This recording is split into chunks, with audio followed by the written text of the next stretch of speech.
নমস্কার, আপনারা দেখছেন দুর্গাপুর সংবাদ। প্রথমেই দেখে নেব আজকের সংবাদ শিরোনাম।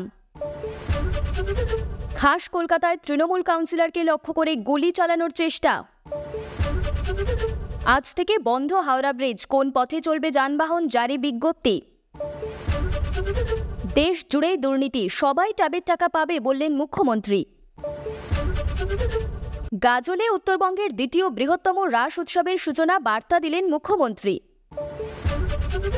ট্যাব দুর্নীতিতে অভিযুক্তদের গুলি করে মারার নিদান তৃণমূল সাংসদের, শুরু বিতর্ক।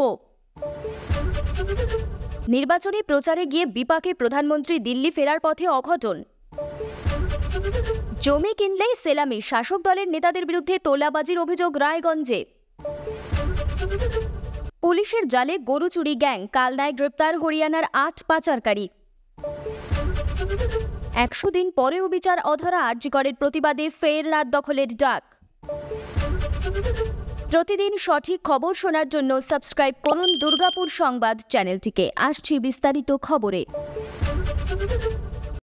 খাস কলকাতায় এবার আক্রান্ত তৃণমূল কাউন্সিলর। প্রথমে বন্দুক দেখানো হয়, তারপর কাউন্সিলরকে লক্ষ্য করে গুলি চালানোর চেষ্টা করে দুষ্কৃতীরা। ঘটনাটি ঘটেছে কসবার কাছে। কলকাতা পুরসভার ১০৮ নম্বর ওয়ার্ডের তৃণমূল কাউন্সিলর সুশান্ত ঘোষ। কসবাতেই থাকেন তিনি। গতকাল শুক্রবার সন্ধে বাড়ির কাছেই বসেছিলেন সুশান্ত। কাউন্সিলরের অভিযোগ, সংবাদ মাধ্যমের দুজন বন্ধু এসেছিল বিজয়া করতে। তাদের সঙ্গেই বসে চা খাচ্ছিলাম। হঠাৎ করে একটি ছেলে বাইকে করে নেমে, বাচ্চা ছেলে, ১৭-১৮ বছর বয়স হবে, হঠাৎ করে কোমর থেকে ম্যাগাজিন বের করে আমার বুকের মধ্যে লাগিয়ে ট্রিগার টিপে দেয়। ভাগ্য ভালো থাকায় লক হয়ে যায়, গুলি বেরোয় না। এরপর তারা করে তাদের ধরা হয়। পুলিশ নিয়ে গিয়েছে। বড় কেউ পিছনে থাকতে পারে, ছোটখাটো ব্যাপার নয়। ওই যুবককে আটক করেছে কসবা থানার পুলিশ। কি তার পরিচয়, কেনই বা ভর সন্ধে কাউন্সিলরের উপর হামলা, নেপথ্যে কারা, তা খতিয়ে দেখা হচ্ছে। এলাকায় তুমুল চাঞ্চল্য। রক্ষণাবেক্ষণ সঙ্গে স্বাস্থ্য পরীক্ষাও। যান চলাচল বন্ধ হচ্ছে হাওড়া ব্রিজে। আজ শনিবার রাত 11:30 থেকে কাল রবিবার ভোর 4:30 পর্যন্ত বিজ্ঞপ্তি জারি করে জানালো কলকাতা ট্রাফিক পুলিশ। একদিকে কলকাতা আর অন্যদিকে হাওড়া, মাঝে বয়ে চলেছে গঙ্গা। দুই শহরের মধ্যে সংযোগ রক্ষা করছে একটি সেতু, পোশাকি নাম রবীন্দ্র সেতু। তবে হাওড়া ব্রিজ নামেই চেনে সকলে। কলকাতা শহরের অন্যতম ল্যান্ডমার্ক এই হাওড়া ব্রিজ। কিন্তু দিনে দিনে সেতুটির বয়স বেড়েছে অনেকটাই। ব্রিটিশ আমলে তৈরি সেই হাওড়া ব্রিজ রক্ষণাবেক্ষণ ও স্বাস্থ্য পরীক্ষার সিদ্ধান্ত নিয়েছে কলকাতা কর্তৃপক্ষ। ফলে আগামীকাল শনিবার মধ্যরাত থেকে রবিবার ভোর পর্যন্ত হাওড়া ব্রিজে পুরোপুরি বন্ধ থাকবে যান চলাচল। কোন পথে যান চলাচল? কলকাতার স্ট্যান্ড রোড দিয়ে আসা উত্তরমুখী গাড়িগুলিকে এমজি রোড ও স্ট্যান্ড ক্রসিং থেকে পোস্তা ও সেন্ট্রাল অ্যাভিনিউয়ের দিকে ঘুরিয়ে দেওয়া হবে। সেক্ষেত্রে যেতে হবে নিবেদিতা সেতু দিয়ে। সেন্ট্রাল অ্যাভিনিউ থেকে দক্ষিণমুখী গাড়িগুলিকে এমজি রোড থেকে ঘুরে বিদ্যাসাগর সেতু বা দ্বিতীয় হুগলি সেতুর দিকে হাওড়ার দিকে যেতে পারবে। ব্রেবন রোড যাতায়াতকারী গাড়িগুলি স্ট্যান্ড রোড হয়ে চলে যাবে বিদ্যাসাগর সেতু বা দ্বিতীয় হুগলি ব্রিজে। দক্ষিণ এবং পূর্ব কলকাতা থেকে হাওড়া ব্রিজের দিকে আসা যানবাহনগুলোকে বিদ্যাসাগর সেতু দিয়ে ঘুরিয়ে দেওয়া হবে। উত্তরে হাওড়ার দিক থেকে HIT সেতু যে গাড়িগুলি আসবে, সেই গাড়িগুলিতে ৮৭ পয়েন্ট থেকে দ্বিতীয় হুগলি সেতুর দিকে ঘুরিয়ে দেওয়া হবে। গাড়ি চলবে আরও বেশি তো DM bungalow, Burn Standard Company, Foreshore Road এবং কাজীপাড়া ক্রসিং দিয়ে। পশ্চিম এবং দক্ষিণ হাওড়া থেকে আসা যানবাহনগুলো ২৭A পয়েন্ট থেকে বালি ব্রিজের দিকে HIT bridge, Golabari police station crossing, Pilkhana এবং জিটি রোড দিয়ে ঘুরিয়ে দেওয়া হবে। প্রিয় দর্শক, আপনাদের যদি খবরগুলো ভালো লেগে থাকে অবশ্যই আমাদেরকে লাইক দিয়ে সাপোর্ট করবেন। ফিরে আসছি পরবর্তী খবরে। দেশ জুড়েই দুর্নীতি, সবাই ট্যাবের টাকা পাবে ঘোষণা মুখ্যমন্ত্রীর। গতকাল শুক্রবার বাগডোগরা বিমানবন্দরে দাঁড়িয়ে এ কথাই বললেন মমতা বন্দ্যোপাধ্যায়। মুখ্যমন্ত্রীর ঘোষণায় আশায় বুক বেঁধেছে ছাত্রছাত্রীরা। 4 দিনের উত্তরবঙ্গ সফর শেষ করে গতকাল কলকাতার উদ্দেশ্যে রওনা দিলেন মুখ্যমন্ত্রী মমতা বন্দ্যোপাধ্যায়। দুপুরে বাগডোগরা বিমানবন্দরে তিনি উপস্থিত হলে সংবাদ মাধ্যমের কর্মীরা ট্যাব দুর্নীতি নিয়ে প্রশ্ন করেন। জবাবে তিনি বলেন, এই গ্রুপটি মহারাষ্ট্র, রাজস্থানের বহু প্রজেক্ট হাইজ্যাক করেছে, সঙ্গে বাংলাতেও করেছে। এটা আমরাই প্রথম ধরতে পেরেছি। আমাদের প্রশাসন অনেক শক্তিশালী। ইতিমধ্যেই কয়েকজনকে আটক করা হয়েছে, সিট গঠন করা হয়েছে। অপরাধীদের ধরার জন্য তাদের কাজ তারা করবে। যারা ট্যাবের টাকা পায়নি তারা সবাই টাকা পাবে। এছাড়াও বিরসা মুন্ডা এবং গুরু নানকের জন্মদিন উপলক্ষে বিমানবন্দরে দাঁড়িয়েই তাদের স্মরণ করে শ্রদ্ধা জানান। সঙ্গে এও বলেন এবার তার পাহাড় সফর খুব ভালো হয়েছে, তিনি আবার আসবেন। বয়সে নবীন হলেও ধারে ভারে উত্তরবঙ্গের দ্বিতীয় বৃহত্তম রাস উৎসব হিসেবে উঠে এসেছে গাজল। সর্বজনীন রাস উৎসব গতকাল শুক্রবার থেকে শুরু হয়ে এই রাস উৎসব চলবে আগামী 30শে নভেম্বর পর্যন্ত। 16 দিন ধরে চলা এই রাস উৎসব উপলক্ষে গোটা গাজল শহরকে মুড়ে ফেলা হয়েছে আলোকমালায়। রাসমেলার উদ্বোধনী অনুষ্ঠানে উপস্থিত ছিলেন পশ্চিমবঙ্গ সরকারের ভূমি দপ্তরের চেয়ারম্যান রঞ্জিত সরকার, দুই মন্ত্রী সাবিনা ইয়াসমিন এবং তাজমুল হোসেন, জেলা শাসক নিতিন সিংহানিয়া, জেলা পুলিশ সুপার প্রদীপ কুমার যাদব, মালদা জেলা পরিষদের সভাধিপতি ATM রফিকুল আলম, ভারত সেবাশ্রম সংঘের মহারাজ স্বামী বৈবস্বতানন্দাজি মহারাজ, বহু বিশিষ্টজনেরা। রাস উৎসবের সাফল্য কামনা করে লিখিত বার্তা পাঠিয়েছেন মুখ্যমন্ত্রী মমতা বন্দ্যোপাধ্যায়। রাস উৎসব কমিটির সম্পাদক বিধানচন্দ্র রায় জানালেন, গাজল সর্বজনীন রাস উৎসব এবার 27 বছরে পা দিল। রাসমেলা এবারের বাজেট প্রায় 40 লাখ টাকা। গাজল শহর ছাড়াও গাজল ব্লকের বিভিন্ন জায়গায় অনুষ্ঠিত হচ্ছে রাস উৎসব। পড়ুয়াদের তরুণের স্বপ্ন নিয়ে আর্থিক দুর্নীতি, বহু টাকা নয়-ছয়ের অভিযোগ জেলা স্তরে। দুর্নীতির জাল কত দূর বিছানো তা জানতে ইতিমধ্যে সিট গঠন করে শুরু হয়েছে তদন্ত। গ্রেপ্তারও হয়েছে 11 জন। কারা পড়ুয়াদের ট্যাবের টাকা এভাবে তছরূপ করছে, তাদের সঙ্গে বড়সড় কোনো প্রতারণা চক্রের যোগ আছে কিনা সেসব নিয়েও প্রশ্ন তো উঠছেই। আর সেই প্রশ্ন তুলতে গিয়ে বিতর্কিত মন্তব্য করে বসলেন বাঁকুড়ার তৃণমূল সাংসদ অরূপ চক্রবর্তী। বললেন, আমাদের দেশে তো শুট আউটের আইন নেই, না হলে যারা এসব করছে তাদের গুলি করে মারা উচিত। ট্যাবের টাকা 9-6-এর অভিযোগ যারা গ্রেপ্তার হয়েছে তাদের কারো কারো তৃণমূল যোগ উঠে এসেছে তদন্তে। তা নিয়ে অরূপ চক্রবর্তীর সাফ বক্তব্য, তৃণমূল কংগ্রেসের লোকেরা তো এই টাকা বিলি করে না, টাকা সরকারিভাবে বিলি হয়, ছাত্রদের নাম, ছাত্রদের অ্যাকাউন্ট নম্বরে। সে তো সরকারের কাছে আবেদন করেছে, তাহলে কি অফিসারদের তরফে এসব হচ্ছে নাকি ব্যাংকের ভুল, সেটা দেখতে হবে। আর যারা এসব করছে, আমাদের দেশে গুলি করার অর্ডার নেই, ফাঁসির অর্ডার আছে।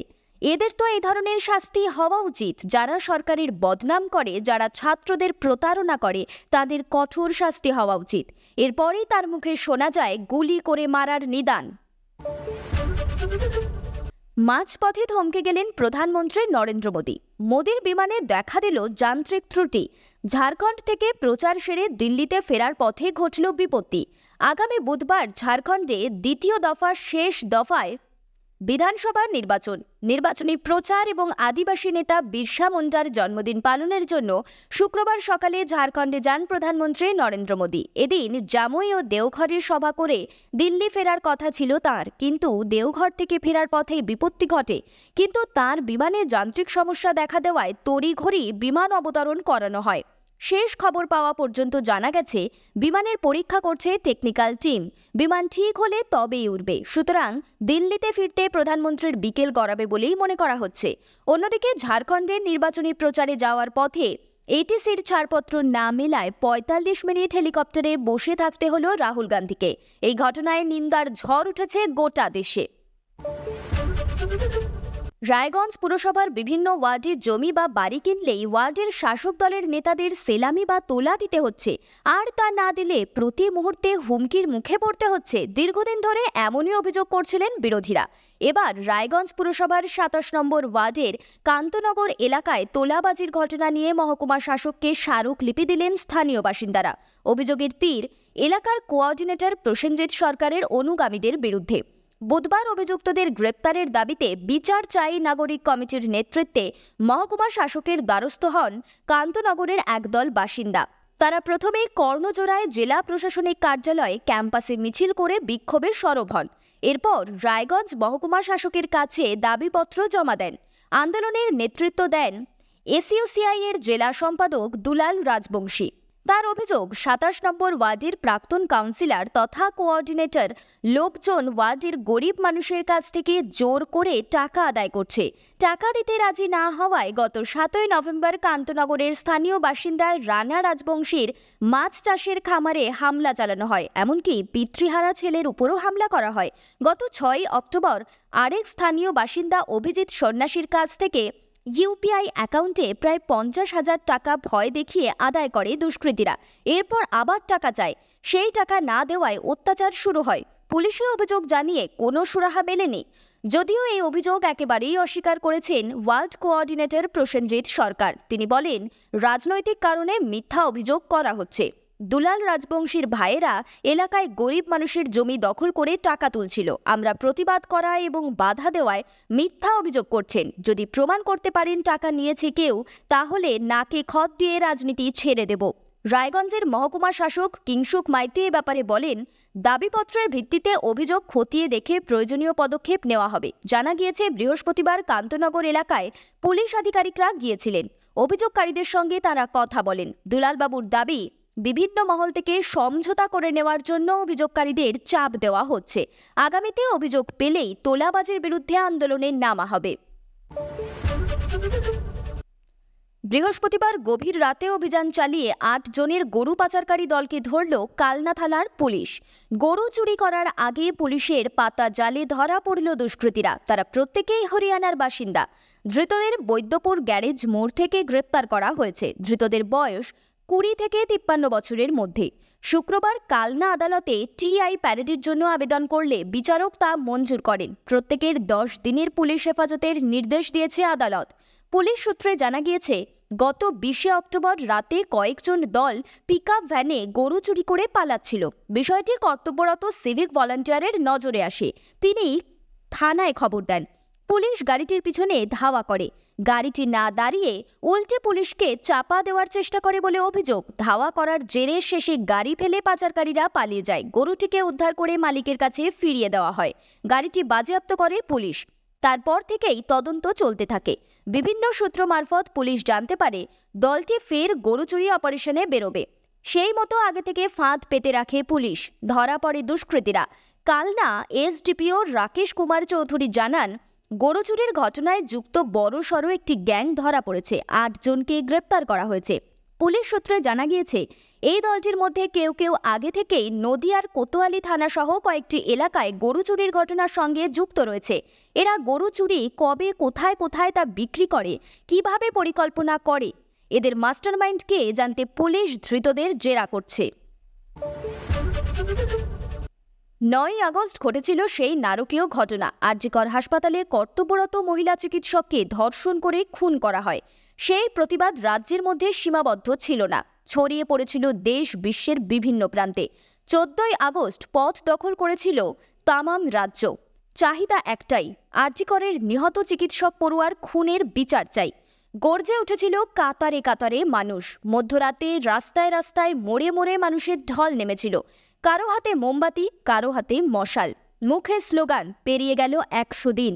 ১০০ দিন আগে আরজিকর মেডিকেল কলেজের বুকে নারকীয় সেই রাত নেমে এসেছিল।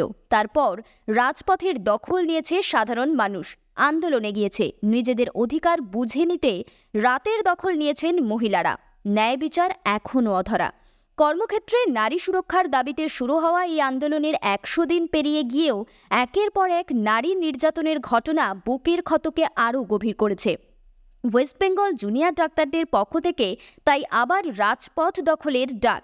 তাঁদের তরফে জানানো হয়েছে, ১০০তম দিন পেরিয়েও বিচার না পাওয়ায় আমরা রাজপথে রয়েছি। সেই বিচারের দাবিতেই আমরা আগামী রবিবার ১৭ই নভেম্বর শ্যামবাজার ৫ মাথার মোড়ে রাতের সমাবেশের ডাক দিচ্ছি।